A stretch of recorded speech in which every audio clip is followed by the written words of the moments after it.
A few years ago, I was asked to modernize a laboratory information system for a large US healthcare network. The core platform was long-running niche technology, and our target platform was InterSystems Cache, a multi-dimensional database. The objective was simple to say, but hard to do.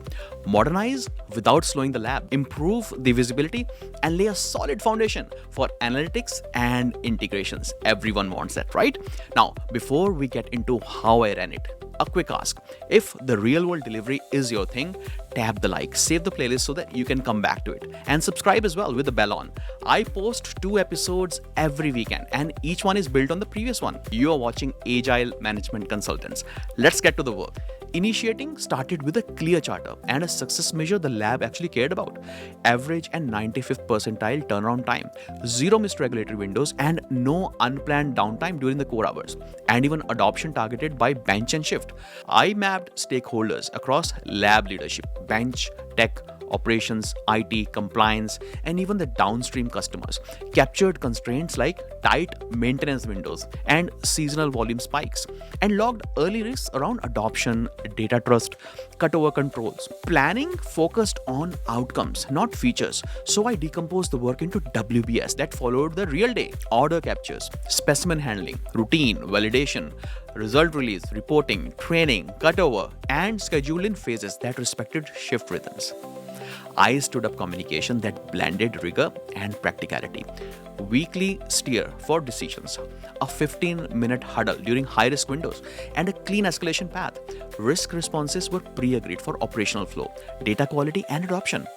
Quality planning turned worries into plain language acceptance criteria, such as search feels like instant, handover feels calm, and if anything fails, tech keeps working. And I also carved the plan into short agile discovery and delivery sprints with living backlog written as outcomes. For example, as a bench tech, I can prepare for handover without losing my place. As a leader, I can see slippage without it actually happens. And we demoed often so we could inspect and adapt. Executing started on the floor, not in slides. I shadowed shift to learn what a good day feels like and what bad 10 minutes looks like, and then ran simulations under real pressure and delivered in small slices. One slice made handover calmer by letting staff set up and lock their view ahead of shift changes so that they could talk, not chase updates. Another added the after-hour flexibility with an audit trail so ops could keep moving and stay compliant. I set simple performance promises in user terms. Search, refresh, and save could feel immediate with an agreed threshold, and made those promises visible so people could see we are keeping our words. Training was role-based and timed to real shifts. I recruited bench champions for early looks so support lived where the work happened. Vendor ownership was clear. One named owner per interface, and shared dictionary for terms to stop talking past each other. Monitoring and control used lightweight visuals for flow health, risk burndowns, and adoption by team.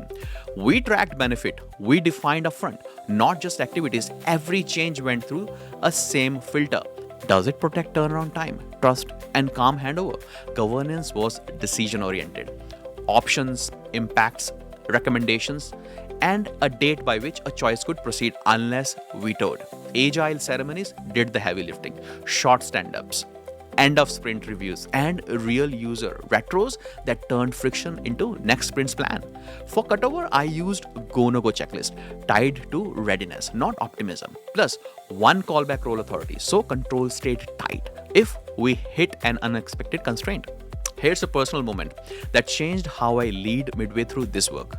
I realized I wasn't aware of organization change management best practices I needed to be. That realization flipped me into a self-development mode. I sought out exceptional OCM leaders at firms like Accenture, IBM, and major North American utilities company Atco. And over the next 10 years, I didn't silently observe. I actively supported change leads, and with my inputs, so delivery and adoption moved together. If any of my former bosses are hearing this, they know exactly how I did it. And this year, I formalized that journey by earning my PROSCI credential, Certified Change Practitioner. Closing the project, well, rolling out was phased and rehearsed. We did hypercare with clear ownership by hours and by domain. Transition knowledge to operations and documented lessons that were actually useful. What made handover feel calm, which message confused user, which alert mattered and which did not. We left simple. What we heard, what we changed, and what's next. That note to people so that people could actually see their fingerprints on the final system. The biggest challenge wasn't tool, it was unspoken expectations. People needed the system to protect their rhythm under pressure and to keep their promises when that's not explicit. Resistance shows up as polite approvals and quiet workarounds. My mitigation was to use the PMP structure to frame the work and agile cadence to surface truth fast. The charter and the benefits kept leadership focused on outcome. The stakeholder plan made sure the right people were in the room. The risk plan gave us the calm responses instead of scramble. The schedule and communications plan respected the lab clock, and sprints, demos, and feedback loops turned the assumptions into small safe tests. The result was steady adoption, tighter turnaround times, calmer handover, and no surprise downtime during the core hours.